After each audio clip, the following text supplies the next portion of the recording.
The restaurant buzzed with evening chatter, plates clinking and soft jazz playing in the background. At a corner table, a black man in plain work clothes sat quietly, nursing a cup of tea. To anyone else, he looked like an ordinary man who had just finished a long day of labor. But in truth, this was Charles Whitman, a billionaire and the father of Amelia, a young woman in love. Charles had heard rumors about her fiancé, Daniel, a confident young white man who seemed charming, but carried a streak of arrogance. Charles wasn't against the marriage because of Daniel's background. He wanted only one thing: to know whether this man would respect Amelia, no matter what life threw at them. So Charles disguised himself as a poor worker to see Daniel's true character. The test began that night. Amelia, glowing with excitement, introduced Daniel to her uncle, the man she claimed had raised her. Daniel glanced at Charles's rough shirt, calloused hands, and worn shoes, then smirked. "Pleasure to meet you," Daniel said, his voice dripping with forced politeness. But his eyes betrayed his judgment. Charles extended his hand warmly. "Good to meet the man who wants to marry my daughter." Daniel shook it loosely, his grip limp, almost as if the handshake itself were beneath him. Amelia didn't notice. Her heart was full of hope, but Charles did. Dinner went on. Charles spoke about humility, kindness, and how real love meant standing by someone in both wealth and hardship. Daniel barely listened, cutting him off with stories of his big plans for Amelia.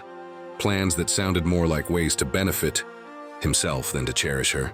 "She'll never have to worry about money again once I start managing things," he said arrogantly. Charles tested him further. He dropped a fork, letting it clatter to the ground. Instead of helping, Daniel rolled his eyes as if the small accident proved Charles didn't belong there. Meanwhile, Amelia bent down quickly to pick it up, her face flushed with embarrassment, still blind to Daniel's dismissiveness.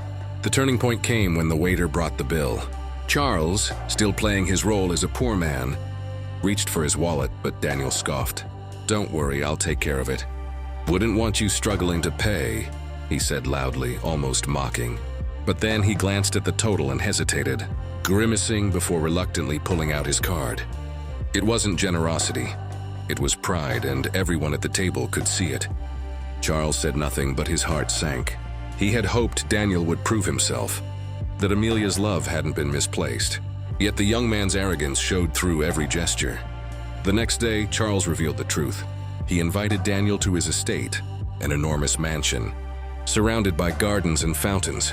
Daniel's jaw dropped as he pulled up in his car, realizing who Charles really was. Charles stood at the front door, no longer in worn clothes, but in a tailored suit, exuding quiet power and dignity.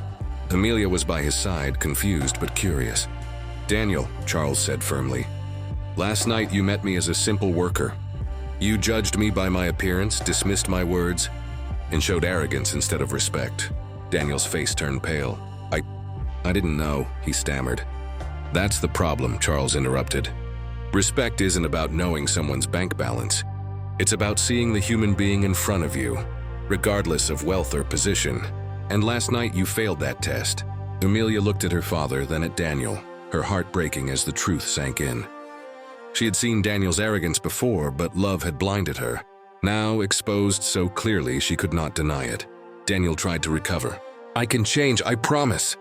"I didn't mean it that way." But Charles shook his head. "Marriage is not built on promises after being caught.